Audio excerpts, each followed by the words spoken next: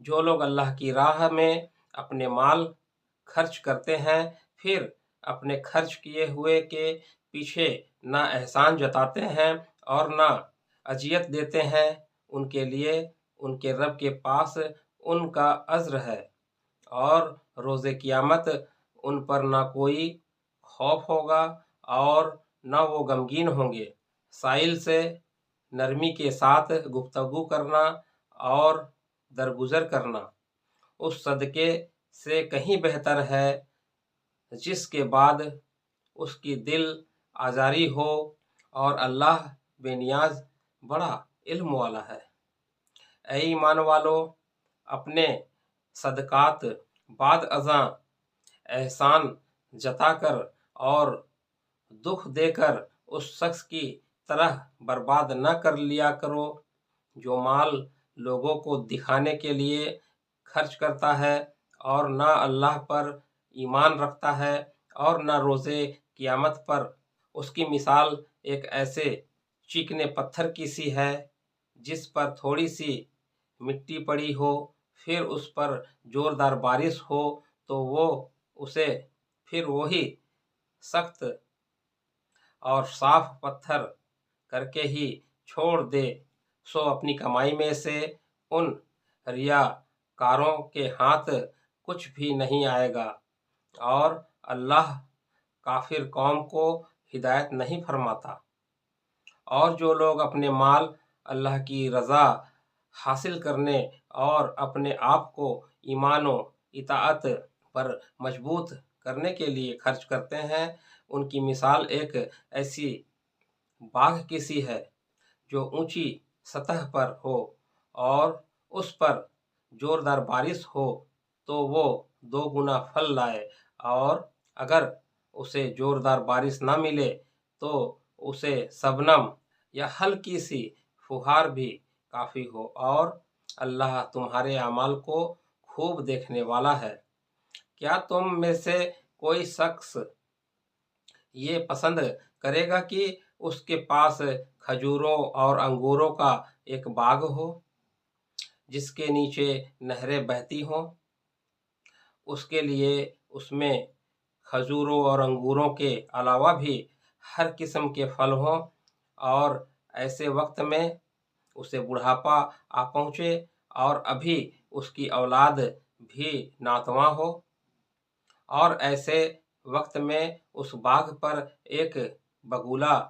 آ جائے جس میں نیری آگ ہو اور وہ باغ جل جائے، تو اس کی محرومی اور پریشانی کا عالم کیا ہوگا۔ اسی طرح اللہ تمہارے لیے نشانیاں واضح طور پر بیان فرماتا ہے تاکہ تم غور کرو۔ سو کیا تم چاہتے ہو کہ آخرت میں تمہارے اعمال کا باغ بھی ریاکاری کی آگ میں جل کر بھسم ہو جائے اور تمہیں سنبھالا دینے والا بھی کوئی نہ ہو؟ اے ایمان والو، ان پاکیزہ کمائیوں میں سے اور اس میں سے جو ہم نے تمہارے لیے زمین سے نکالا ہے اللہ کی راہ میں خرچ کیا کرو، اور اس میں سے گندے مال کو اللہ کی راہ میں خرچ کرنے کا ارادہ مت کرو کہ اگر وہی تمہیں دیا جائے تو تم خود اسے ہرگز نہ لو، سوائے اس کے کہ تم اس میں چشم پوشی کر لو، اور جان لو کہ بے شک اللہ بے نیاز لائق ہر حمد ہے۔ شیطان تمہیں اللہ کے راہ میں خرچ کرنے سے روکنے کے لیے تندرستی کا خوف دلاتا ہے اور بے حیائی کا حکم دیتا ہے، اور اللہ تم سے اپنی بخشش اور فضل کا وعدہ فرماتا ہے، اور اللہ بہت وسعت والا، خوب جاننے والا ہے۔ جسے چاہتا ہے دانائی عطا فرما دیتا ہے، اور جسے حکمت و دانائی عطا کی گئی اسے بہت بڑی بھلائی نصیب ہو گئی، اور صرف وہی لوگ نصیحت حاصل کرتے ہیں جو صاحب عقل و دانش ہیں۔ اور تم جو کچھ بھی خرچ کرو یا تم جو منت بھی مانو تو اللہ اسے یقیناً جانتا ہے، اور ظالموں کے لیے کوئی مددگار نہیں۔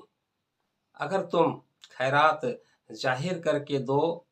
تو یہ بھی اچھا ہے، اس سے دوسروں کو ترغیب ہوگی، اور اگر تم انہیں مخفی رکھو اور وہ محتاجوں کو پہنچا دو تو یہ بھی تمہارے لیے اور بہتر ہے، اور اللہ اس خیرات کی وجہ سے تمہارے کچھ گناہوں کو تم سے دور فرما دے گا، اور اللہ تمہارے اعمال سے باخبر ہے۔ ان کا ہدایت یافتہ ہو جانا آپ کے ذمے نہیں، بلکہ اللہ ہی جسے چاہتا ہے ہدایت سے نوازتا ہے، اور تم جو مال بھی خرچ کرو سو وہ تمہارے اپنے فائدے میں ہے، اور اللہ کی رضا جوئی کے سوا تمہارا خرچ کرنا مناسب ہی نہیں ہے، اور تم جو مال بھی خرچ کرو گے اس کا اجر تمہیں پورا دیا جائے گا، اور تم پر کوئی ظلم نہیں کیا جائے گا۔ خیرات ان فقراء کا حق ہے جو اللہ کی راہ میں کسب معاش سے روک دیے جائیں، وہ امور دین میں ہمہ وقت مشغول رہنے کے باعث زمین میں چل پھر بھی نہیں سکتے، ان کے جہدن طمع سے باز رہنے کے باعث نادان جو ان کے حال سے بے خبر ہیں انہیں مالدار سمجھے ہوئے ہیں، تم انہیں ان کی صورت سے پہچان لو گے، وہ لوگوں سے بالکل سوال ہی نہیں کرتے کہ کہیں مخلوق کے سامنے گڑ گڑانا نہ پڑے، اور تم جو مال بھی خرچ کرو تو بے شک اللہ اسے خوب جانتا ہے۔ جو لوگ اللہ کی راہ میں شب و روز اپنے مال پوشیدہ اور ظاہر خرچ کرتے ہیں تو ان کے لیے اپنے رب کے پاس ان کا اجر ہے، اور روز قیامت ان پر نہ کوئی خوف ہوگا اور نہ وہ رنجیدہ ہوں گے۔ جو لوگ سود کھاتے ہیں وہ روز قیامت کھڑے نہیں ہو سکیں گے مگر جیسے وہ شخص کھڑا ہوتا ہے جسے شیطان آسیب نے چھو کر بد حواس کر دیا ہو، یہ اس لیے کہ وہ کہتے تھے کہ تجارت خرید و فروخت بھی تو سود کی مانند ہے، حالانکہ اللہ نے تجارت سوداگری کو حلال فرمایا ہے اور سود کو حرام کیا ہے۔ بس جس کے پاس اس کے رب کی جانب سے نصیحت پہنچی سو وہ سود سے باز آ گیا، تو جو پہلے گزر چکا وہ اسی کا ہے، اور اس کا معاملہ اللہ کے سپرد ہے، اور جس نے پھر بھی لیا سو ایسے لوگ جہنمی ہے، وہ اس میں ہمیشہ رہیں گے۔ اور اللہ سود کو مٹاتا ہے، یعنی سودی مال سے برکت کو ختم کرتا ہے، اور صدقات کو بڑھاتا ہے، یعنی صدقے کے ذریعے مال کی برکت کو زیادہ کرتا ہے، اور اللہ کسی بھی ناسپاس نافرمان کو پسند نہیں کرتا۔ بے شک جو لوگ ایمان لائے اور انہوں نے نیک اعمال کیے اور نماز قائم رکھی اور زکوٰۃ دیتے رہے ان کے لیے ان کے رب کے پاس ان کا اجر ہے، اور ان پر آخرت میں نہ کوئی خوف ہوگا اور نہ وہ رنجیدہ ہوں گے۔ اے ایمان والو، اللہ سے ڈرو اور جو کچھ بھی سود میں سے باقی رہ گیا ہے چھوڑ دو، اگر تم صدق دل سے ایمان رکھتے ہو۔ پھر اگر تم نے ایسا نہ کیا تو اللہ اور اس کے رسول صلی اللہ علیہ وسلم کی طرف سے اعلان جنگ پر خبردار ہو جاؤ، اور اگر تم توبہ کر لو تو تمہارے لیے تمہارے اصل مال جائز ہے، اس صورت میں نہ تم خود ظلم کرو گے اور نہ تم پر ظلم کیا جائے گا،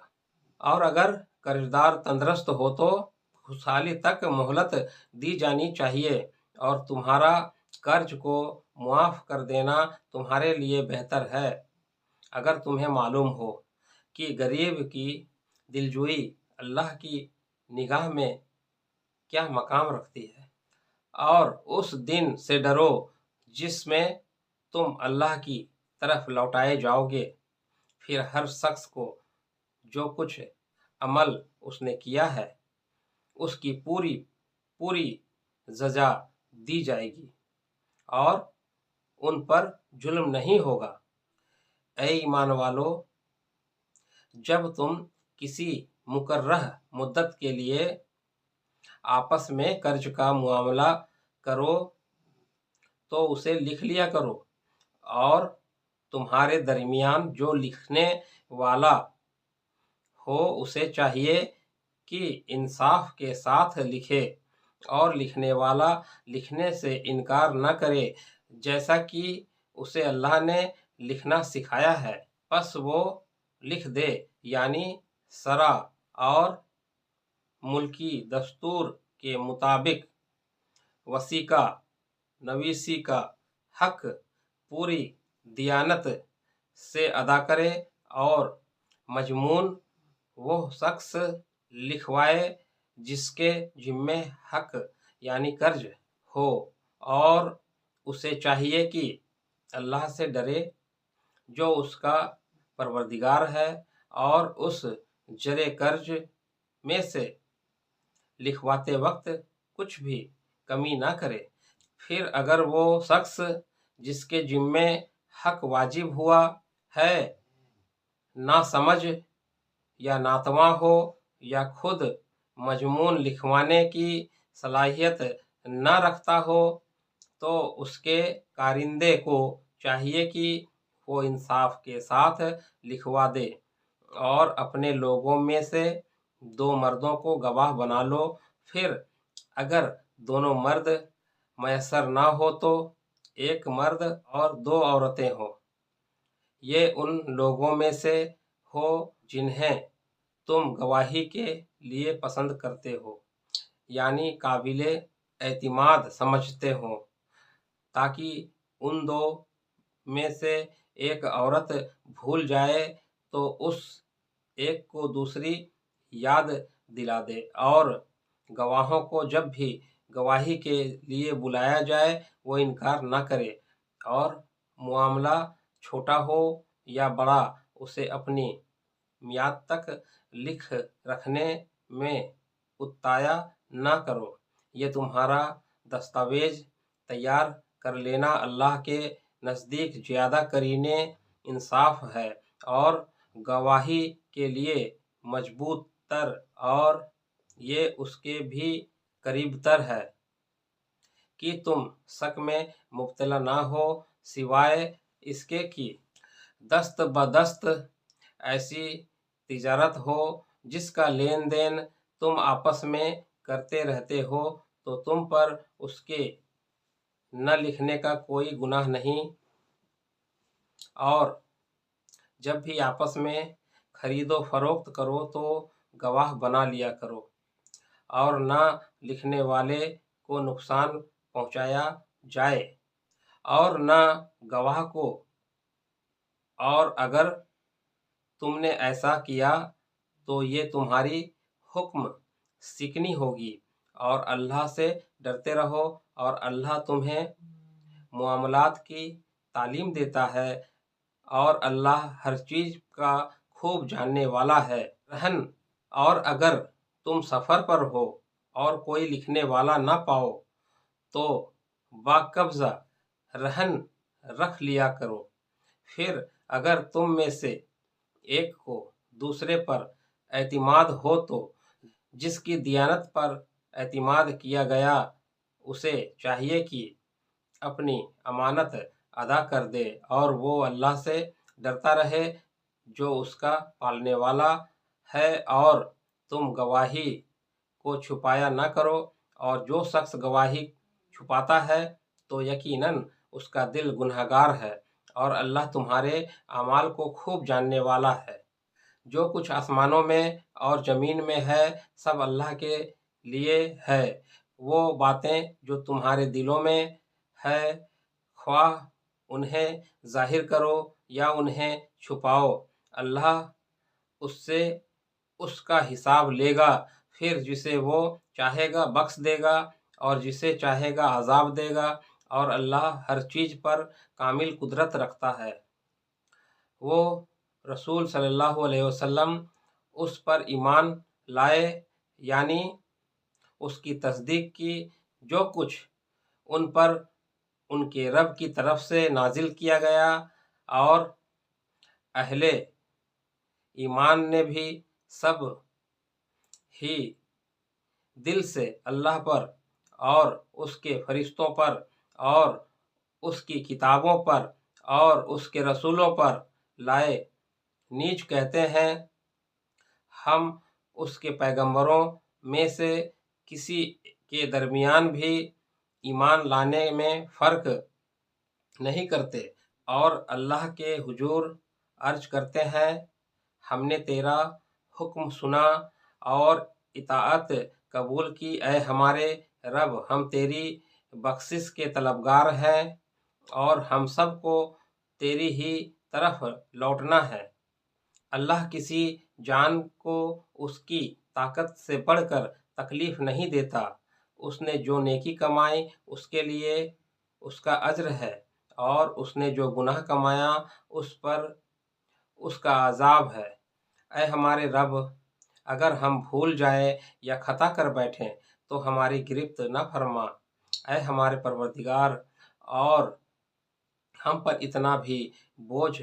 نہ ڈال جیسا تو نے ہم سے پہلے لوگوں پر ڈالا تھا، اے ہمارے پروردگار،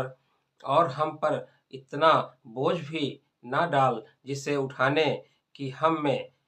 طاقت نہیں، اور ہمارے گناہوں سے درگزر فرما اور ہمیں بخش دے اور ہم پر رحم فرما، تو ہی ہمارا کارساز ہے، پس ہمیں کافروں کی قوم پر غلبہ عطا فرما، آمین۔ دوستو، آج کی ویڈیو میں بس اتنا ہی۔ یہ ہمارا سورہ بقرہ کا آخری ایپیسوڈ تھا جو آج مکمل ہوا۔ اللہ نے چاہا تو اگلی ویڈیو میں پھر ملاقات ہوگی، تب تک کے لیے اپنا خیال رکھیں اور ہمیشہ مسکراتے رہیں۔